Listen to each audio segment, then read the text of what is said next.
Hello students, my name is Shashank Shekhar. So we have started the chapter Biomolecules, and if you look at the syllabus here, so we have covered the carbohydrates, okay? Then we have moved to proteins, in which we have seen about amino acids. Today we will be seeing about proteins, which is the protein is basically formed after the combination of this amino acids only. So we will look into proteins. So if I talk about the today's detailed topic, so first of all, we will look at the structure, in which we will see two types of proteins based on the structure, that is fibrous and globular. Then we will see the primary structure, secondary, tertiary and quaternary structure. After that, we will see a general characterization of that structure, and we will apply that general characterization to hemoglobin, which is a protein. At last, we will see denaturation, or you can say breaking of that same protein structure. So let us start our today's class. Before that, we will just look at yesterday's amino acid table to again grasp all those things which I have told you yesterday. So we have seen that there can be multiple types of amino acid, and there can be multiple bases for that classification. First of all, we have seen the classification on the basis of acidic, basic and neutral nature. So for basic nature, we have the example of arginine, histidine and lysine. For acidic say amino acid, we have the example of aspartic and glutamic. Then we have some special cases, like we have the glycine, which is the only optically inactive amino acid. Then we have the proline, which is a rigid amino acid. After that, we have cysteine, which is containing sulfur group, and selenium containing selenocysteine. Now, what do I mean by the term this proline is rigid? So by this I mean that if you draw the structure of proline, it looks like this. It has a carboxylic group here. Now since it is a cyclic structure, so it cannot be rotated or twisted, okay?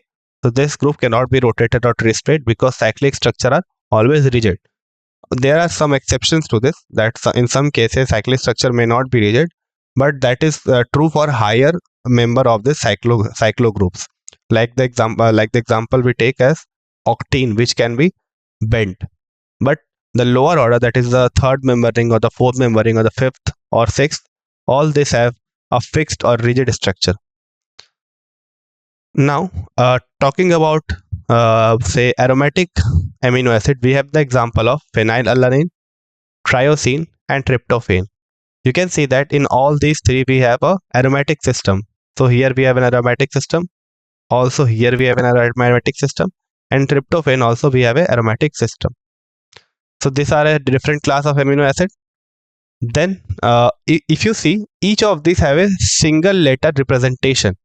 So if you see, for arginine we have R, for histidine we have H, lysine we have K, aspirin we have D, aspartic acid we have D, for glutaric acid we have E, and for serine we have S, threonine we have T, asparagine has N, and glutamine has Q, whereas glycine has G, proline has P, and cysteine C, selenocysteine has U, alanine has A, valine has V, isoleucine has I, leucine has L, methionine has M, and phenylalanine and triosine and tryptophan have F, Y and W respectively.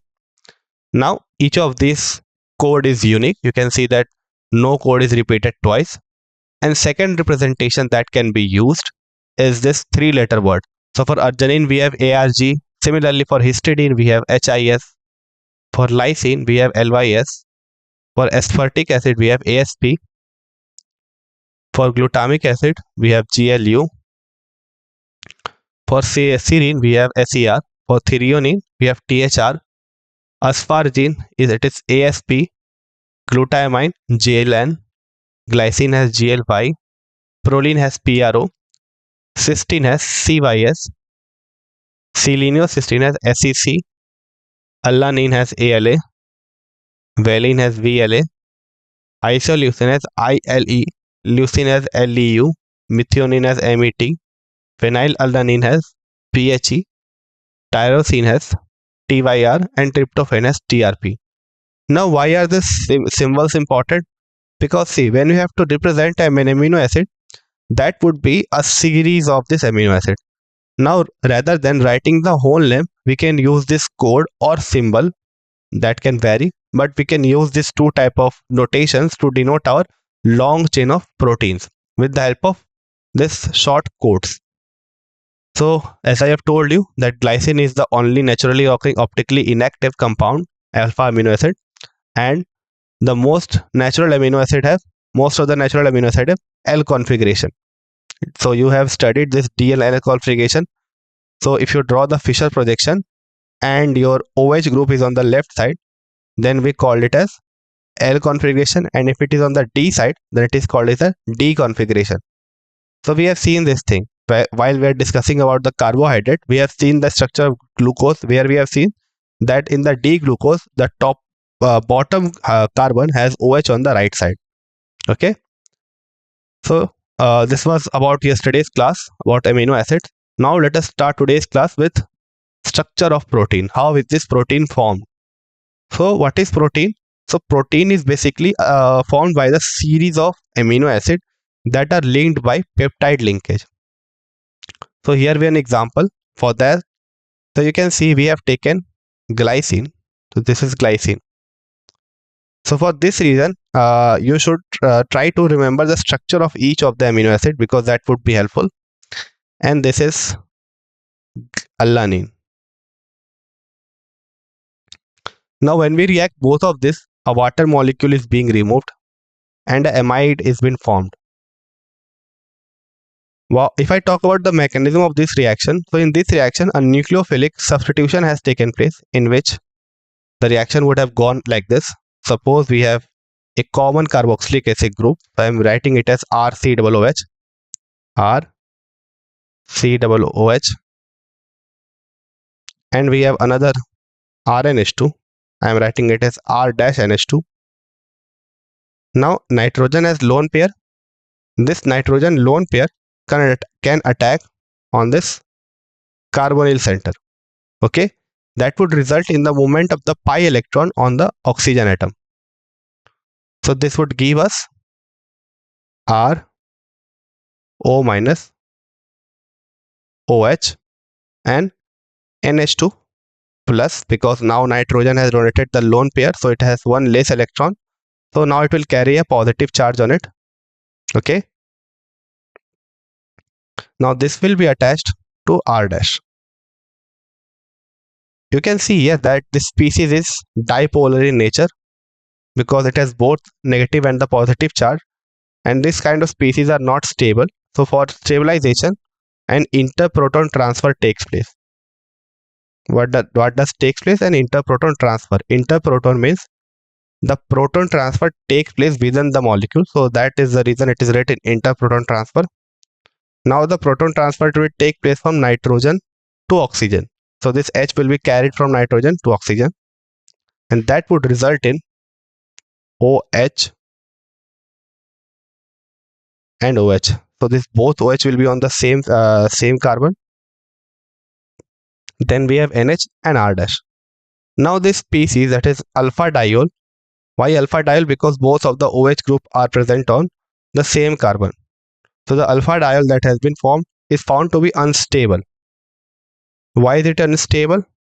Because C double bond O, the bond that is C double bond O, is more strong or more thermodynamically stable than this OH and CO bond.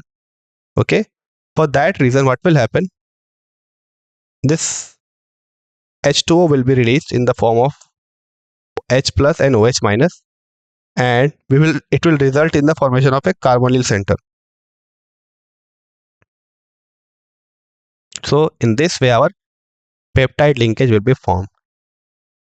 So this is a reaction that is facilitating the formation of this amide.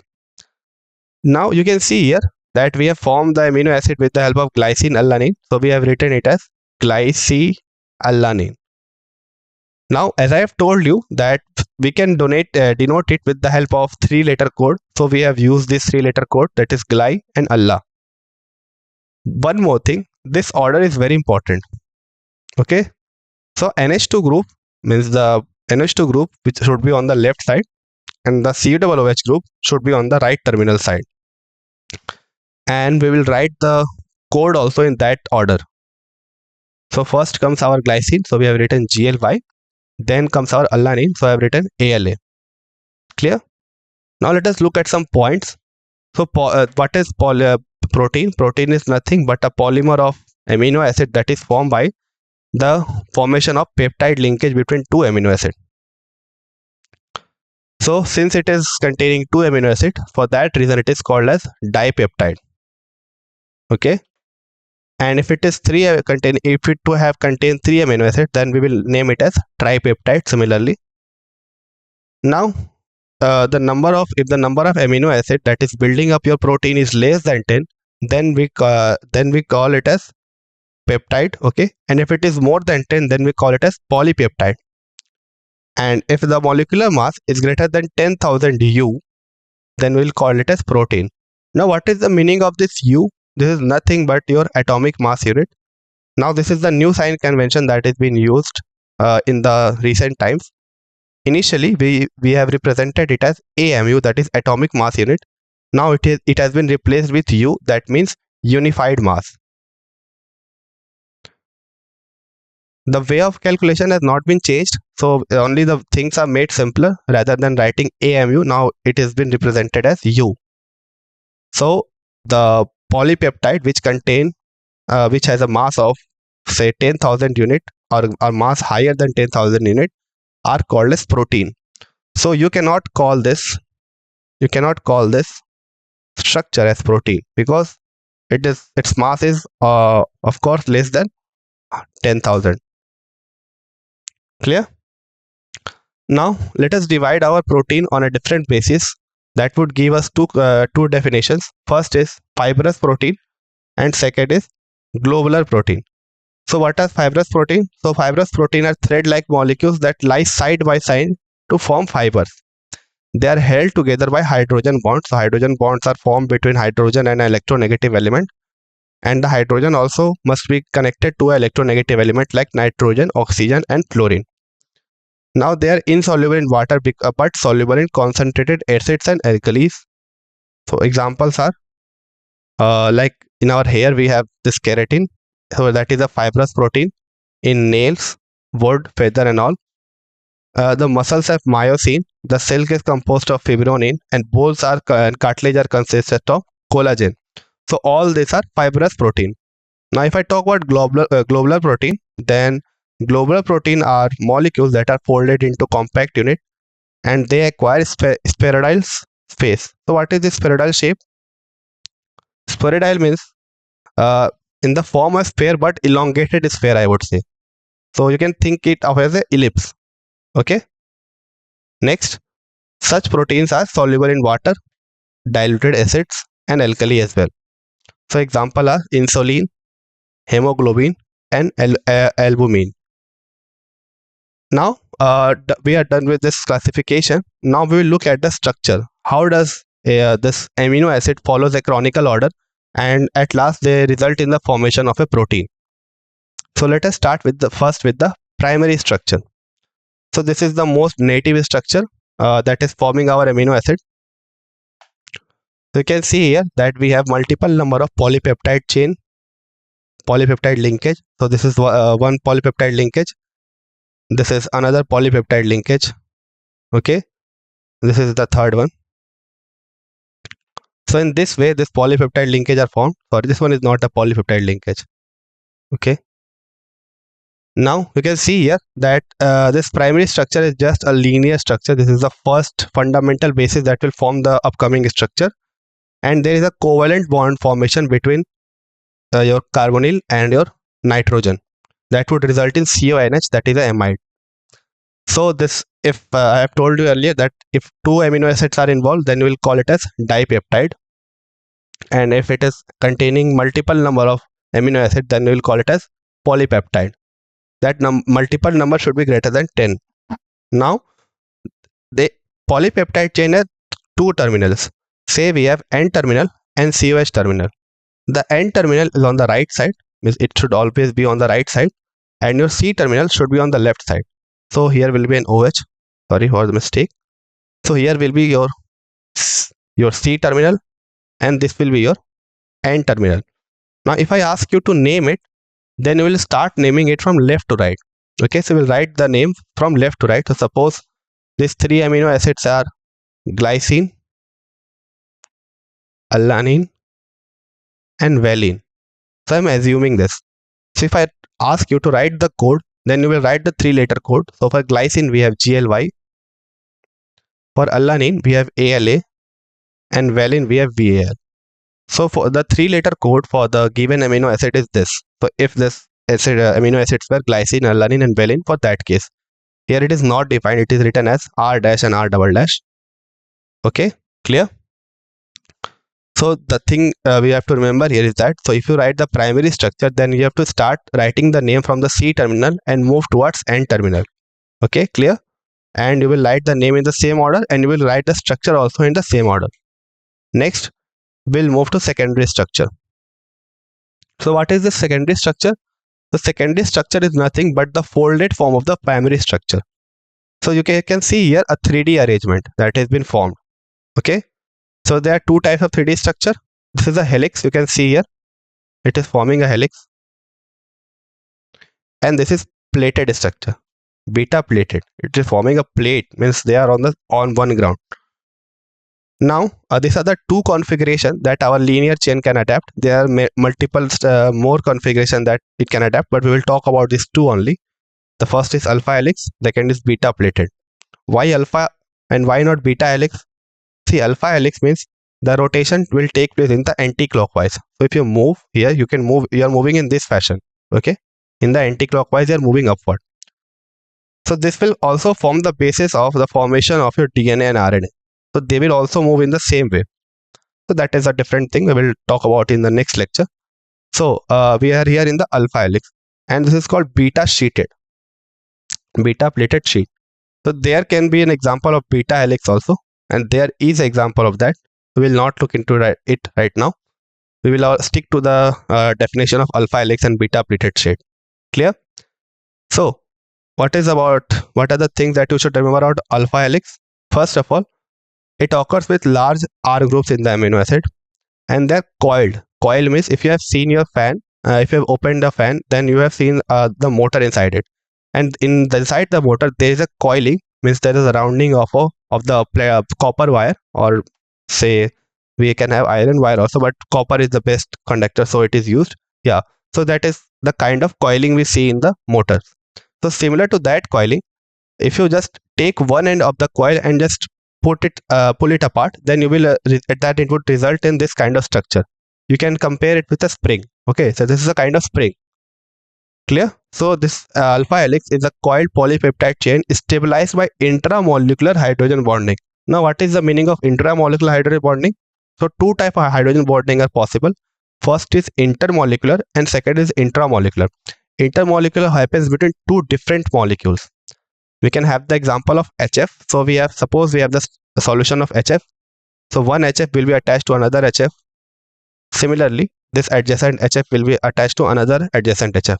So in this case, you can see that we have a linkage or a hydrogen bonding between two different sets of molecules. So this is one molecule and this is one molecule. They are attached by the intermolecular hydrogen bonding, and in this case we write as INTER, that is intermolecular hydrogen bonding.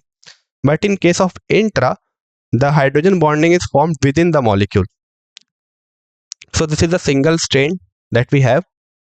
Now, due to this structure that it has adopted, it has the luxury of forming the intramolecular hydrogen bonding. How is it formed?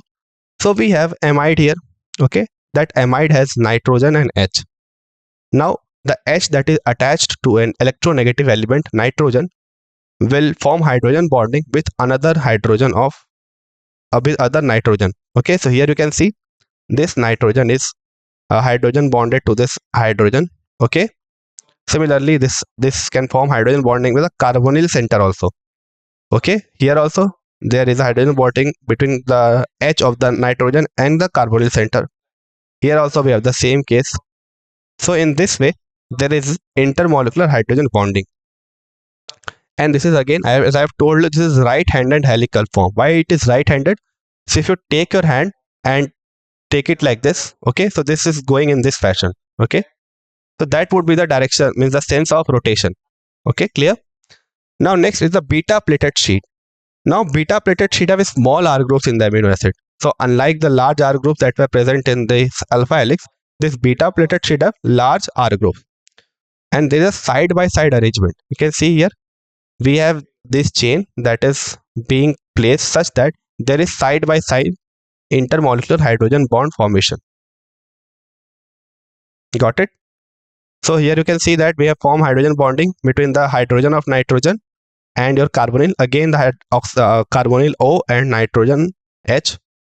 So we can see as 1, 2, 3, 4, 5, 6. 6 hydrogen bonding are been formed. Okay. Now intermolecular hydrogen bond forms between the backbone of carbonyl and NH group. The same thing is written here. So this is the secondary structure. So in the secondary structure, two types of formations are been shown. First is the alpha helix, in which the sense of rotation is right-handed helical form. Next is the beta shaded, in which there is side-by-side chain, and both of these are stabilized by intermolecular hydrogen bonding between CO, that is carbonyl, and our NH nitrogen. Got it? Now next, let us move to tertiary structure. So this is about tertiary structure. So in tertiary structure, there are multiple types of interaction that are involved. We have hydrogen bonding. We have disulfide bond. So disulfide is kind of this bond formation. Okay, this is disulfide bond. We have ionic bonds, chemical bonds, and hydrophobic bonds. So that results in a compact and complex structure. So we'll look at it, how the structure is formed.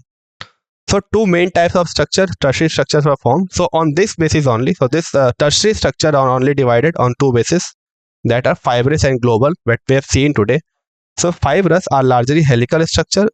So since they're helical, they will form rod-like shape. Now globular is the thin threads of fiber. So therefore it form a braided sheet and random coil segments. But that is not appropriate like our fibrous one. So fibrous one is properly coiled. So this is not properly coiled, it is random coil segments. And this folds into spherical shape. So as I have told you, there is spheroidal in nature. Next is the quaternary structure. What is quaternary structure?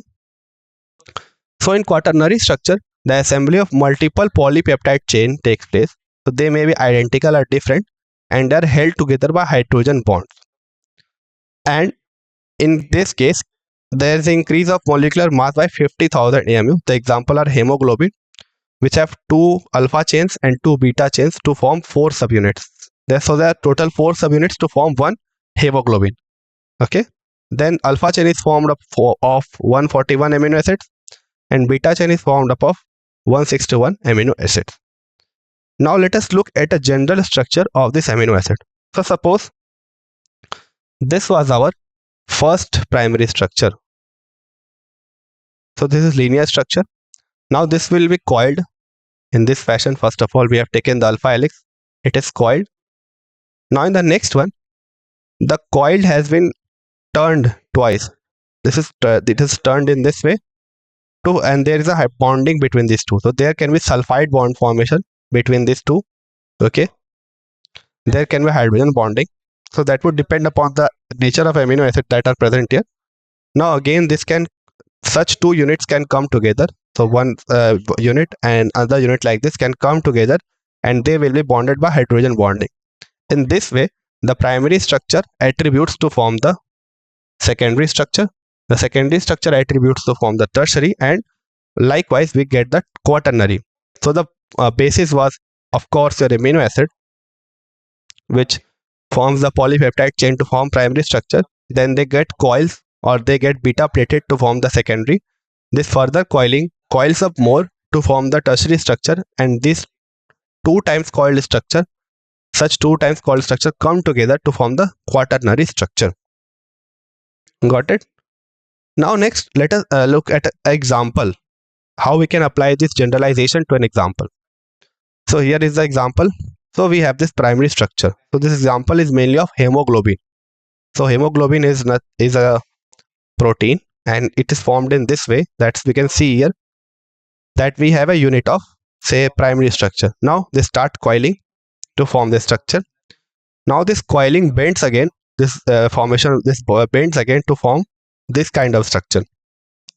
Now such bended structure, such four bended structure comes together to form the quaternary structure. Now here the light blue one, that is the indigo one, is depicting your carbon. Your dark blue one is depicting the hydrogen. The red one is depicting the nitrogen, and the white one or the silver one is depicting your oxygen. This is your heme group. Okay, so this heme group is mainly made up of iron and all, so we'll not talk about this. And this green one is depicting our alkyl chain. Now next, let us talk about denaturation. Denaturation, what is denaturation? So in denaturation, we break down this hemoglobin or any other protein into secondary and tertiary structure are broken, and they are broken down into primary structure, means the linear chain. How is it done? So it is done by mainly boiling, okay, or by heating it. So we can do it in multiple ways. Now let us see what is denaturation in detail. Now, we know that in biological system the protein are folded. They are found in folded form or in unique three-dimensional structure. And the biological activity is called a native protein. So when a protein is at a native form, means it is folded form and 3D form, and if it is subjected to physical change like change in temperature, that is heating, or chemical change like change in pH, the hydrogen bond are disturbed. Now how the change in pH can disrupt the bonding? So that could happen, suppose you have your carbonyl center that was initially responsible for the formation of hydrogen bonding. Now you have changed the pH and decreased the pH and maintained it to acidic nature. Now what would happen? Your oxygen that was initially free and was only and only bonded to form the secondary structure is now being involved in association with the H plus that has been facilitated by the increase of your pH. Now this has now kind of distributed the electron density of oxygen onto that hydrogen also.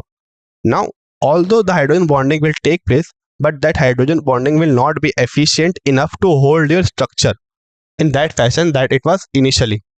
That would result in the disruption of the structure, and disruption to that extent such that your all the secondary, tertiary and quaternary structure dissolves and you get a simple linear chain.